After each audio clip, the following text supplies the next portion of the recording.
أعوذ بالله من الشيطان الرجيم. بسم الله الرحمن الرحيم. ووهبنا له إسحاق ويعقوب نافلة وكلا جعلنا صالحين.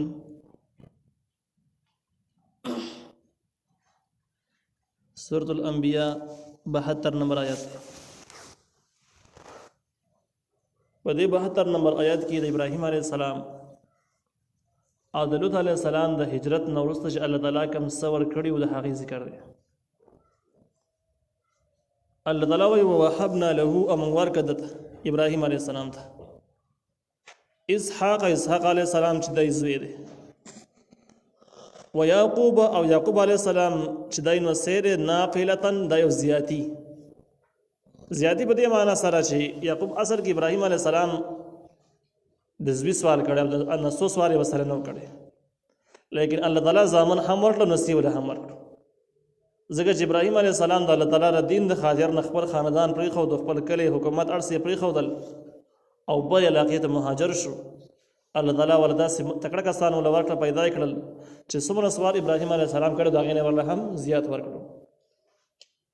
نو دې کې دې مضمون ته اشاره ده چې کوم کسان د دین دپاره څه نه څه کړاوونه قربانیانې ورکړي، څه نه څه پرېږدي، څه نه څه وبېلي، الله تعالی به د هغې نه ښه به دنیا کې هم وله ورکړي. وکلا جعلنا صالحین او ټول من ګرځولي وو نیکان خلک، دغه ټول نیکان خلک وو. وجعلناهم من ګرځولي لره ائمة مشران یهدون بامرنا چې دوی به هدایت کوو زموږ په حکم سره. واوحینا من وحی کړي و الیهم دوی ته فعل الخیرات د کولو د نیکیانو.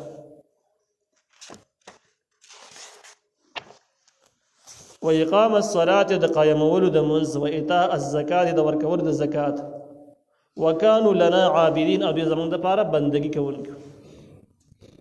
دا کوم صفتونه چې ذکر شو دې ذکر کې نو دا ټول صفتونه د اصل کې د پیغمبرۍ صفتونه دي. زه کامل صالح هغه سړی دی چې کوم نبي د الله تعالی په امر سره چې څوک ښودنه کوي وحي ورته کېږي دا هم د پیغمبرۍ صفت دی، بل څوک نه وي. نو معلومېږي دا چې د پیغمبرانو دوی ته الله تعالی برای راست حکمونه اورول د وحي په ذریعه باندې، برای راست حکمونه چې چاته اورولی کېږي د پیغمبران عام خلکو ته برای راست رابطه نه وي. ولوطا او لوط علیه السلام آتیناه موږ ته ورکړی و حکم و علما او علم. حکم نه مراد فیصلې کول یا د پوهې او د حکمت خبرې کول شو، او د علم نه مراد د نبوت متعلق چې کوم معلومات دي کوم علم دی هغه مراد دی. یعنی لوط علیه السلام ته الله تعالی هم د فیصلو کولو اختیار ورله ورکړو، علم یې ورله ورکړو، ځکه دا د ابراهیم علیه السلام په انقلاب کې ملګری و او د هم هجرت کړی و، شام ته تللی و. ونجیناه خلاص کړه لره من القرية التي د ښکلي هغې نه کانت چې وو هغه تعمل الخبائث کول به یې فرید کارونه. لوط علیه السلام ته الله تعالی په دنیا کې هم خلاصې ورکړو د هغې کلي خلکو نه چې کم کلي والا خلکو بد کارونه کول. دا به لوط علیه السلام نه الله تعالی دنیاوي احسانات ذکر کېږي چې په دنیا کې به الله تعالی څومره احسانات وکړل، او د آخرت باس یې ورسره روان دی. لوط علیه السلام چې د کوم ځګین نه نجات موندلی و په دې کې کومه غټه خاریه چې وه غټ علاقه د هغې نوم صدوم، او بیا د صدوم سره خواوشا کې تقریبا 9 کلي دا واړه کلي، دا ټول خلک په یو ګناه باندې اخته و چې هغې به د نارینهو سره د بدعملۍ مرضو په دې کې بیخي رایج شوی و، عام شوی و، چې د هغې تفصیلي احوال وړاندې تېر شوي دي. لیکن دې ځای کې یو ټکی ده چې الله تعالی وایي کانت تعمل الخبائث چې دغې خلکو به بد کارونه فرید کارونه کول. نو خبائث جمع د خبیث ته، خبیث یو فرید کار ته وایي او خبائث ډېرو ته وایي. نو دې خلکو دغه لیواتت عمل خو دوی معلوم ده چې کوه به یې، خو د جمع نه معلومېږي چې کېدای شي نور کارونه به یې هم کولو او نور به څه کارونه وي. یوه خبره دا شوه. دې کې تفسیر قرطبي چې کوم روایات ذکر کړی دی هغه دا دی چې د دغې بدعملۍ سره په دوی کې نور کارونه هم موجود و. هغه وایي دا و شراب به یې څکل، سندرې به یې ویلې، سندرې به اورېدلې، د سندرو محفلونه به دې قوم کې موجود و، یو رواجي غونته کې شی او هغې کې د دغه نه علاوه شپېلې به وهل او شپېلې وهل شرعاً ناروا عمل دی. په لارو کې بناس په لارو کې به کېناستل لارو کې ناستل مانه دي دا بد عمل دی.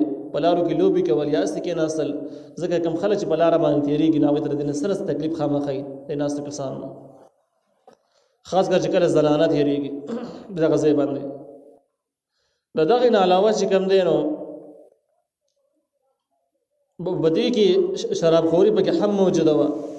نو دا کارونه د دوی پلید کارونه و چې دوی کول به د لوط علیه السلام قوم کې موجود.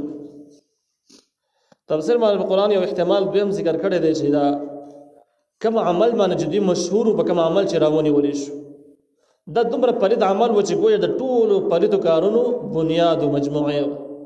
نو دا یو کار قایم مقام د ډیرو کارونو دی ځکه خبایث جمع راوړي دا یعنی دا عمل دغه یو خدا بدغه عمل باندې نیولې شوی دی. خدا دومره پلید کار و چې گویا د څه کارونه نه په دوی کې موجود دا کار دومره خراب.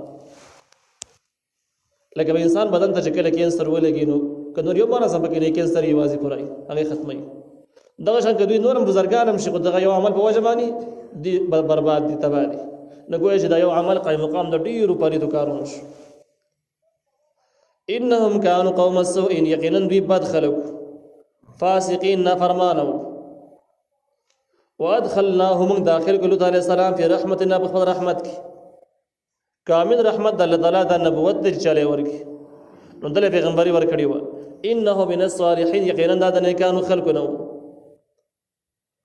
ونوح او نوح علیہ السلام همدغه مضمون ذکر کیږي چې بدین باندې عمل کول سبب د نجات دی په دنیا کې هم په آخرت کې هم. او د دین سره دشمنی کول او مخالفت کول دا تباہی د دنیا هم د آخرت هم ده. هغه باندې ابراهیم علیه السلام واقع دلیل تیر شو.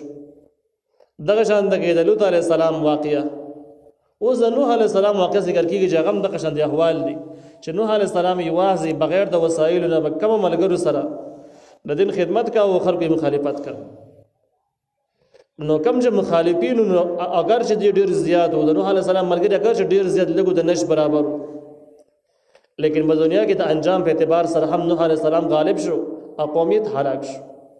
معلومه کې دا چې د آسماني دین او شریعت سره چې څوک هم ډغرې وکړي نو دا پاتې کېږي نو پر دنیا باندې بم خرابېږي تباه کېږي نو تخویف دنیاوي دی. الله تعالی وایي ونوح علیه السلام اذ په هغه وخت کې نادا چې आवाज یې وکړ من قبل مخکې د ابراهیم علیه السلام. ابراهیم علیه السلام د زمانې نه وړاندې نوح علیه السلام واقعه هغه د یادولو قابل ده چې کله आवाज وکړ الله تعالی دلته کې دومره مجموعه ذکر شوی ده چې بس आवाज یې وکړ خپل رب ته او رب ولا قبول کو نور ذکر نشته چې څنګه आवाज سبای ویلو. لیکن سور د نوح کې دا واقع تفصیلی ځای شوی ده. هغه د نوح علیه السلام چې کله ډېر تنگ شو خلکو د مختلفو ناجایزو نه تنگ شو خلکو بکانو باندې به وشتو خوشي نمونه به ورته ویلو. نوح علیه السلام سوال وکړ چې ربي لا تذر على الارض من الكافرين ديارا چې رب په دې دنیا په سر باندې د کافرانو یو کور هم پرې نه دی. بل ځکه دویم ځکه چې نوح علیه السلام هر محفل ته ورته دعوت به ورکړ خلکو په کلکه باندې مسترد کاوه په جمع باندې مسترد کاوه چې موږ دا خبرې مکه په موږ باندې خې نه لګي. نوح علیه السلام چې کله دغه حالاتونه تنگ شو نوح علیه السلام وویل ربي اني مغلوب فانتصر رب زه مغلوب شوی یم زما خبره نه چلیږي نوره اوس به امداد وکړه. دغه اوازونه او نوح علیه السلام کړي و رب ته سوال کړو الله تعالی فاستجبنا له موږ ورله قبول کړو. فنجيناه من خلاص کدلره واهله اذ اهل هغه خلق مراد چې کوم ایمان راوړل د سره ملګری من الكرب العظیم د لوی مصیبتنا مصیبت لوینا هغه لوی مصیبت دو مصیبتونه دغه ځکه کې چریدل یو د قوم مخالفت د هغوی خراب نمونه او دشمنیان د ځان له مصیبتو دا غین وروسته توپان راوتل ټول خلک ډوبېدل د ځان له مصیبتو. نوح علیه السلام د دوه مصیبتونه الله تعالی بچ قوم نه خلاص کا او دغه شان دغه توپان نه هم د محفوظ پاتې شو. ونصرناه من د امداد وک من القوم الذين كذبوا بآياتنا د حق قوم نه چې کوم نسبت کا او زمون آیاتونو تر دروغ انهم كانوا يقينا دغه خلق قوم سوء بد خلق فاغرقناهم من دبل بوبوك اجمعين طول الله غرق بارابي کې هغه خلکو ته ویل کېږي چې کوم بوبوک ډوب شي کم چې بس دمه کې کړه ډوب شي هغه ته خسب وي لکه د قارون او د هغه د ملګرو غونډه کې انداز شي. نو دا خلک به بو ګډوب شو واقعات مخکې سورۃ نوح کې تفصیلي تر شوی